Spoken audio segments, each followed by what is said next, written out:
Le monde du fitness se divise en deux catégories. Ce qui est démontré scientifiquement et ce qui est démontré empiriquement. Ce qui est démontré scientifiquement, on sait ce qui se passe au niveau moléculaire, on sait ce qui se passe au niveau cellulaire, on comprend les choses et on sait que ça va se passer comme ça, aussi sûr que le jour suit à la nuit.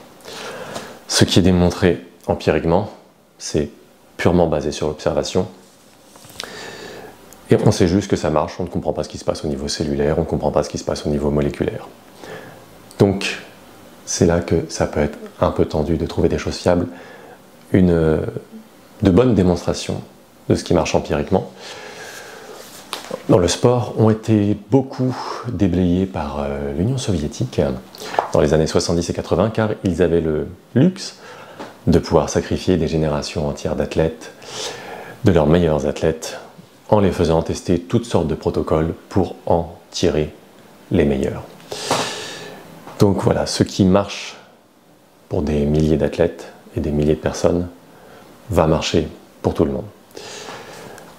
Et tous ces protocoles de force tirés de cette époque, à l'époque les pays de l'Est étaient les meilleurs, ont été vulgarisés par Pavel Tsatsouline, celui qui a popularisé la kettlebell en Occident, dans tout un tas de bouquins qui sont très bien et que je vous recommande si vous voulez comprendre les principes généraux de la force.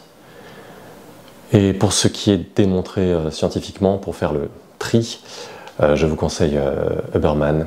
C'est un scientifique américain, donc malheureusement tout va être en anglais, mais il vulgarise très bien toutes ces études scientifiques qui tournent autour du sport, sur l'hydratation, sur la récupération, sur l'hypertrophie, sur les protocoles de force, sur la concentration, sur les méthodes même pour apprendre des mouvements.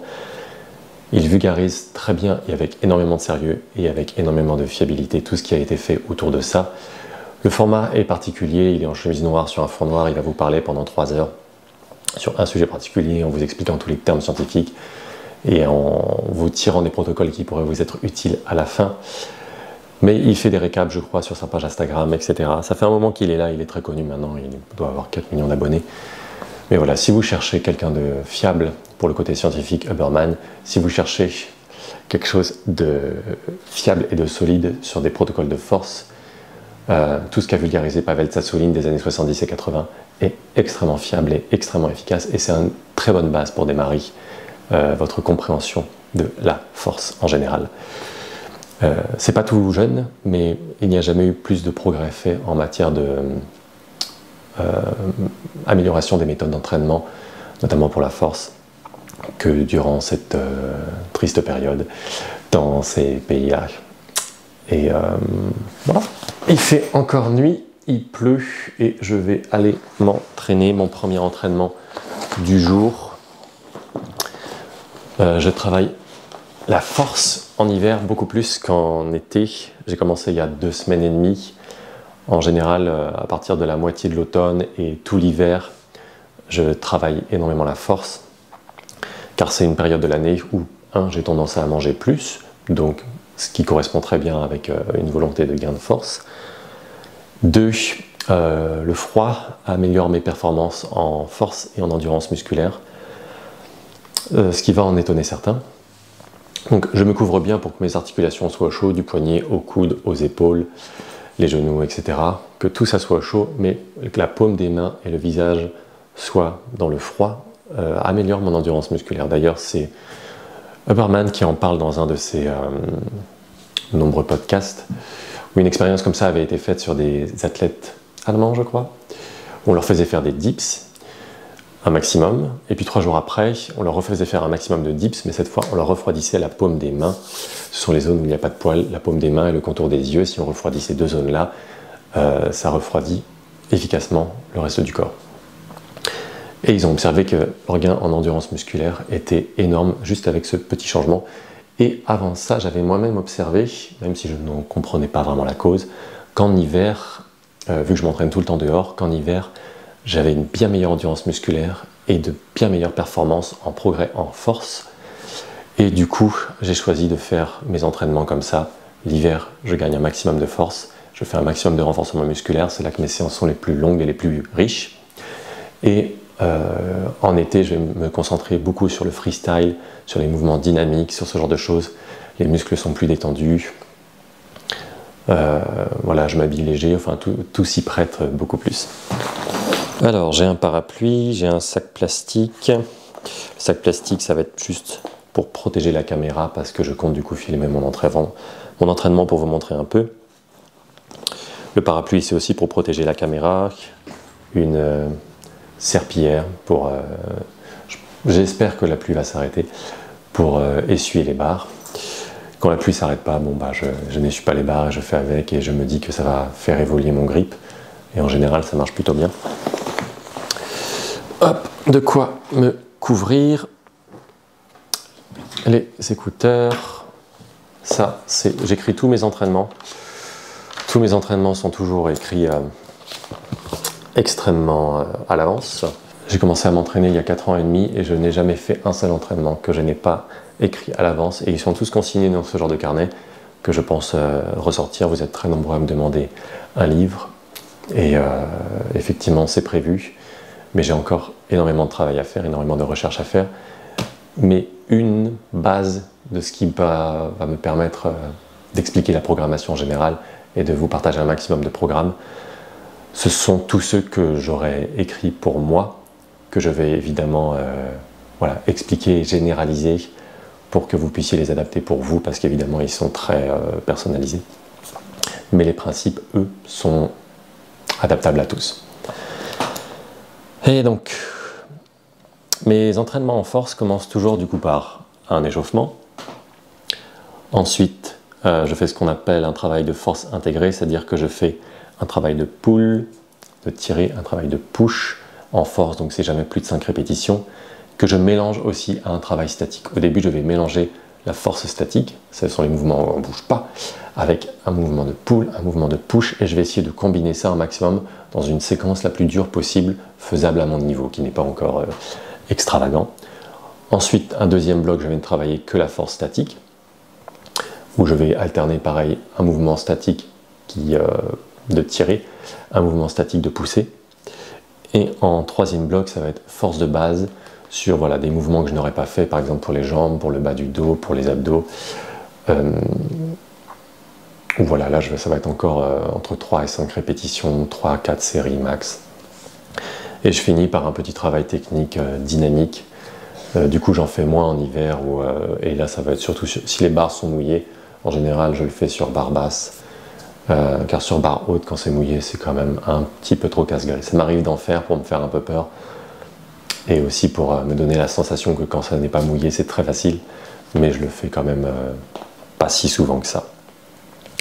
Donc voilà, ça c'est mon entraînement du matin. J'ai un autre petit entraînement cet après-midi, mais je vous en parlerai plus tard. Hop, on va prendre les poids de cheville. 1 kg seulement. Ce sera suffisant pour les mouvements que je fais en ce moment. Vous pouvez voir qu'il y a des poids et des barres. C'est à ma copine. Ça m'arrive de les utiliser des fois, mais c'est très très rare. Et je n'ai rien contre les poids, bien sûr. J'en utilise des plus légers pour faire un peu de renforcement musculaire et un peu de mobilité. Mais c'est juste que j'ai trop de choses à... J'ai déjà trop de choses sur lesquelles m'entraîner en calisthénie. Les poids, ce sera pour un autre moment dans ma vie. Des anneaux, une grande partie de mon travail de force se fait sur des anneaux. D'habitude, je fais beaucoup de street lifting, traction lestée, dips lestés, ce genre de choses. Je ne vais pas du tout en faire cet hiver, c'est la première fois. Mon travail de force va principalement constituer à utiliser les anneaux, à utiliser des angles très désavantageux, à mettre des poids mais très légers sur les chevilles, à gagner en mobilité, enfin voilà, à taper dans tous mes points faibles, parce que street lifting j'en ai fait des tonnes, et voilà, c'est vraiment quelque chose sur lequel je suis plutôt à l'aise, mais le thème de cette année c'est de taper à fond dans tous mes points faibles pour en ressortir le plus évolué possible, et ça marche vraiment très bien, j'évolue très très vite en ce moment. Courir vers la difficulté, en général, c'est la meilleure méthode. Petite boisson d'entraînement, c'est encore en phase de test. C'est du sel, du potassium, du magnésium, du zinc, Un petit peu de jus de cranberry pour casser le côté salé. Et je crois que c'est tout. Voilà, 1 heure d'entraînement. Voilà, 1h30 là. Voilà, 1h30 d'entraînement sous la pluie. Et le déluge ne s'est arrêté que quand j'ai fini.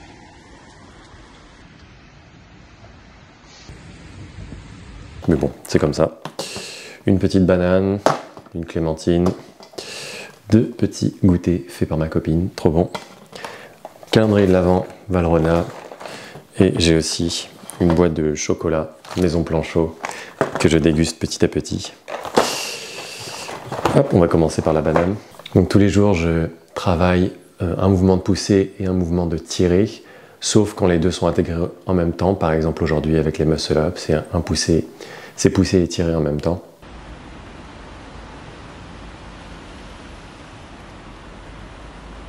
Et après, voilà, statique, j'enchaîne des front levers avec des tuck planches, voilà, des sous-progressions.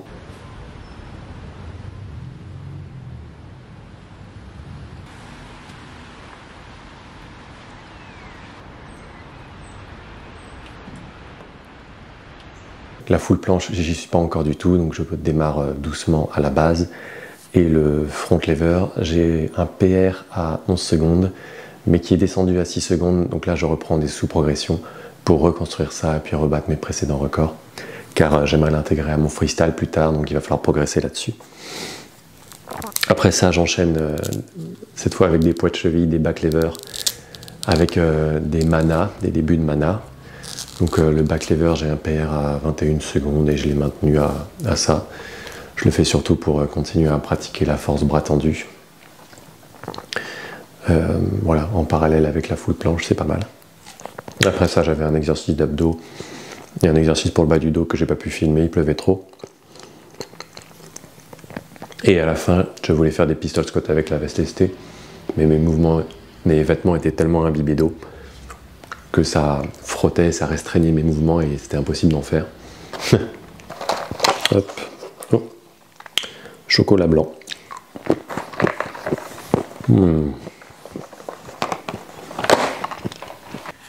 Je suis obligé de m'asseoir sur la Swiss Ball pour pas mouiller le fauteuil. Maintenant, je vais mettre à sécher tout mon bordel sur tous les chauffages de l'appartement et aller faire des courses. Alors ce midi, nous avons 200 g de filet de maquereau, un demi-avocat, 2 œufs, une soupe potiron, oignon, échalote, sel, tabasco. La force est une technique. Mettons que vous vouliez soulever quelque chose au-dessus de vos épaules. De prime abord, on a l'impression qu'il faut se concentrer sur engager les épaules. Et oui, mais si vous ne vous concentrez que là-dessus, vous n'utilisez pas tout votre potentiel.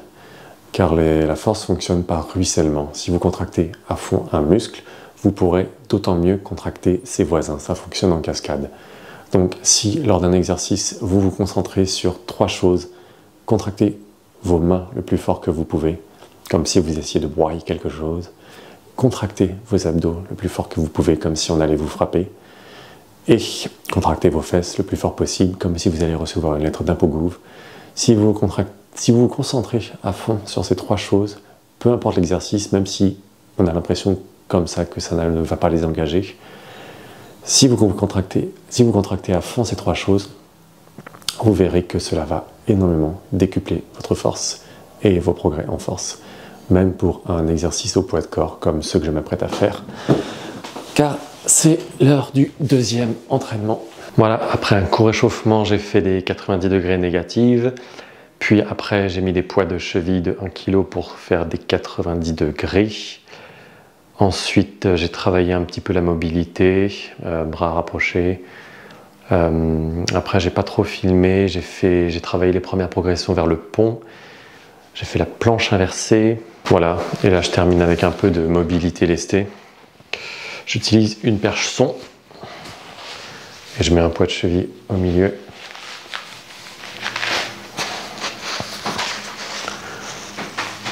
On va essayer de pas défoncer le plafond.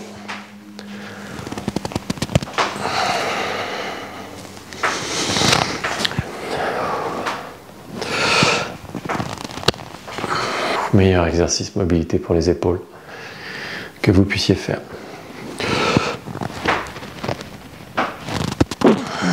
Et on va finir par un petit peu d'extension d'épaule.